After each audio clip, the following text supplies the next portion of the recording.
Morning, seventh grade. So yesterday you had worked on the day the Mesozoic died, and this one in particular was about the life that was on land, where the forams were kind of oceanic plankton. And they talked about in the first page that they knew that all these things were around because they looked at fossilized pollen. So not because they looked at leaves, well, there were some that looked at leaves, but like this graph in particular was just looking at the diversity or different kinds of pollen that were around before and after the KT boundary.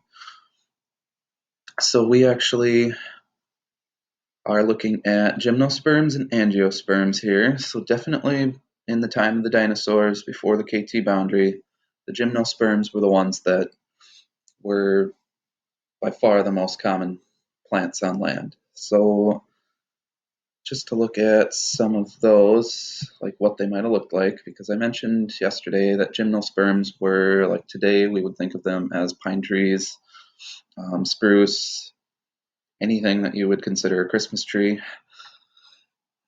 But back in the dinosaurs' time, those might have been around, but there were definitely other groups called cycads, which there's a few left today, but they are very uncommon. But this is a cycad. It kind of looks like it's got a giant pine cone in the middle. Looks more like fern leaves than needles.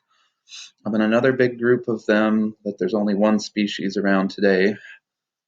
They do use them for ornamental plants in your lawn, or I know they had them at my high school when I went there, growing in the yard. They're called ginkgos.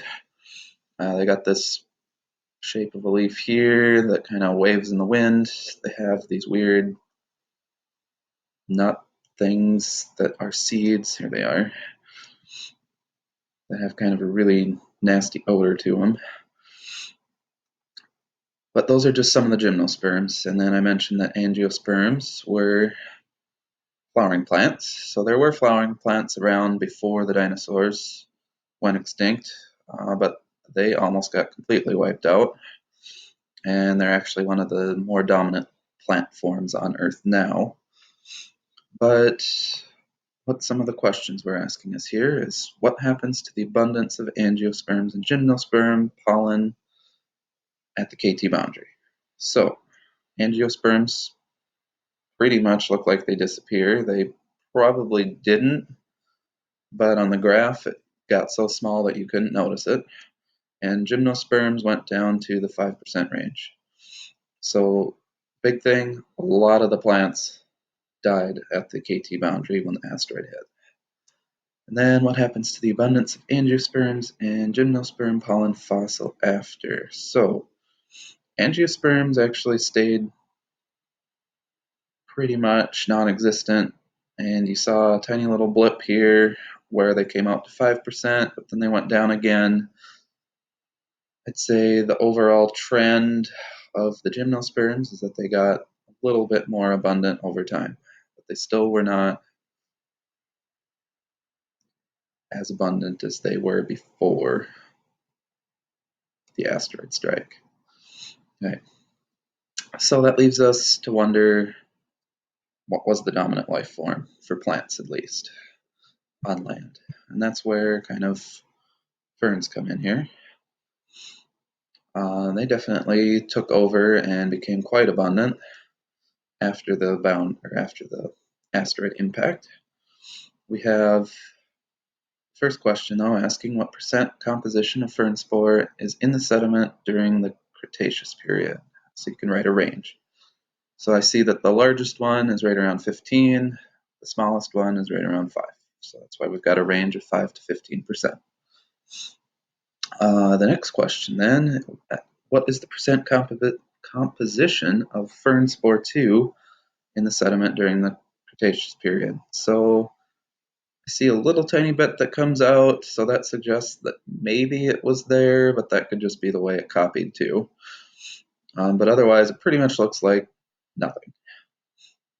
So Fern 2 was really not much of a concern for what type of life was there before the asteroid. Then the fern spores go up dramatically above the KT boundary, and that's what they're just asking, what happened? So obviously, asteroid strikes the KT boundary, and we have way higher abundance of the fern after the asteroid strike. Looks like Fern 2 went extinct, at least in the area that they got this data from, but Fern 1 did quite well afterwards. Right. So that was the fern spores here. Then it asks compare the fern spore data to the angiosperm and gymnosperm data. So angiosperm and the gymnosperm obviously went up before the Cretaceous period. They were the common ones, and they went down after the KT boundary. So they were not that common after the KT boundary. But the fern spores did the opposite. They were not the dominant life form for plants before the KT boundary, before the asteroid strike, and they went up dramatically after that. So they became the more common one. Okay, so then survival and recovery data. So they grouped these into what they called phases. Phase 5 corresponds to about 1.5 million years after the KT boundary. Other things we can get from this is the KT boundary happened right here. So phase 1 was before. All these other things were after the KT boundary, and that took about 1.5 million years for all these changes to happen. So we see differences here in the leaf shape. Phase 2, we pretty much only had one thing survive, is what that's telling me. We had a few things survive here. They're starting to get some of their different shapes back, some of their diversity, and then kind of get to this general sort of similar shaped leaf at the end. Okay, so that's the graph or the diagram that we'll use for this next one. And then ask which phase has the most leaf diversity. So you look for most different shapes of leaves. So I definitely see a lot of different shapes in phase 1. Even in size, there's some smaller ones, there's some bigger ones, where we get to some of these other phases, and most of them are about the same size leaf. Then which phase has the least diversity would be phase 2 for sure, because there's literally one leaf. That's pretty not diverse. And then based on what you learned in part 1 of this activity, which plant species do you think would be the most prevalent in phase 2, immediately after the KT boundary? So that would be ferns. That was the one that went up the most in percent abundance, but they reproduce with spores. So they kind of did the best when it was bare soil, because their spores can germinate fairly well in pretty harsh conditions. Not ideal. Then does leaf diversity increase or decrease with phase 2 and 3? Okay, what about the subsequent phases, so meaning 4 and 5? So from phase 2, it definitely does increase with the diversity in phase 3. We've got what I would call something that looks kind of like a maple leaf. We've got some other skinny little leaves, which cherry leaves kind of look like that. And then in phase 4, it decreased. So it went back to kind of all the same shape. We didn't have that maple leaf looking one anymore. They were all just leaves that were kind of thick in the middle and pointy or skinny at the ends. Okay. So then the last question on this page here, describe the overall picture of changes in plants throughout the 2 million year period represented in figure 3 and in graphs in part 1. So those ones with the spores of angiosperms and gymnosperms. So pretty much this is just a summary. So plant life before the asteroid hit, we would want to say, is pretty diverse. There was a lot of different types of plants. A lot of them were gymnosperms. There were some angiosperms, so flowering plants. And ferns were there, but they were not dominant. So then the asteroid hit, blocked the sun, which wasn't good for any of the plants, even the ones that were dominant afterwards. So the ferns went down, the gymnosperms went down, the angiosperms went down. A lot of them died off. But the ones that came back the quickest and did well were the ferns. So the landscape would have been a lot of ferns for quite a few years. And then the gymnosperms and angiosperms slowly recovered. Angiosperms were way slower than the gymnosperms. But obviously, at some point, if we look at what the dominant life form is now, the angiosperms are the ones that have done the best, especially in our part of the country where we live. Okay. That leaves us with the very last page, which is where you were drawing kind of a picture of what it would look like before and afterward. So I showed some like gymnosperms from back in the dinosaurs days, like the cycads and whatnot. So they kind of looked like palm trees. We had ferns down in the bottom. We had deciduous trees. This kind of looks like a oak tree or whatever, ones that have leaves that fall off in the fall.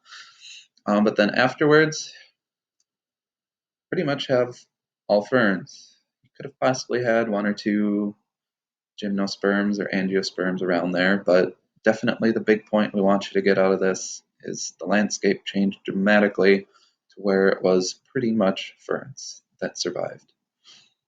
Okay. On today's activity, you are given a Google Doc that has some different places for you to kind of summarize all the evidence that we've done on this Day the Mesozoic Died activity. So we've done, I think, 5 or 6 days of stuff with this at this point. We watched the video, which is on Google Classroom. At least it's on mine. I don't know if I shared it to Mrs. Froman's or not, but that's something I could do easily. So you could rewatch the video to get some of that. You could look at the presentation that's on Google Classroom for some of the evidence that suggests the asteroid hit. You can look at your map of the Earth that we put all of our red, yellow, and orange dots on for trying to find the crater. That had a lot of good evidence. And then some of the life forms, you're going to want to look at the forams and the one I just went over in this video today. Or the video itself will tell you about how we know that there was a mass extinction at the KT boundary. So you're going to write down some evidence and summarize some things, pick out some of the best evidence that you can find that lets us know that scientists knew an asteroid hit the Earth and how we knew that there was a mass extinction. So how did it affect plants, animals, like the dinosaurs? How do we know that that happened? Because tomorrow you're going to be taking a quiz where you're going to be able to use some of that evidence on that sheet to defend the position that the asteroid hit and that life changed after the asteroid hit. So I think the thing posted, and if you open up the Google Doc, it's got a place for 3 things, I believe. Yep. So this part, you want to come up with evidence that the asteroid impacted. So that would be things like, there is this KT boundary, and then there were things that we found in it that helped us know that an asteroid struck the Earth. Then the other part is picking 3 pieces of evidence that the asteroid impacted or caused this mass extinction.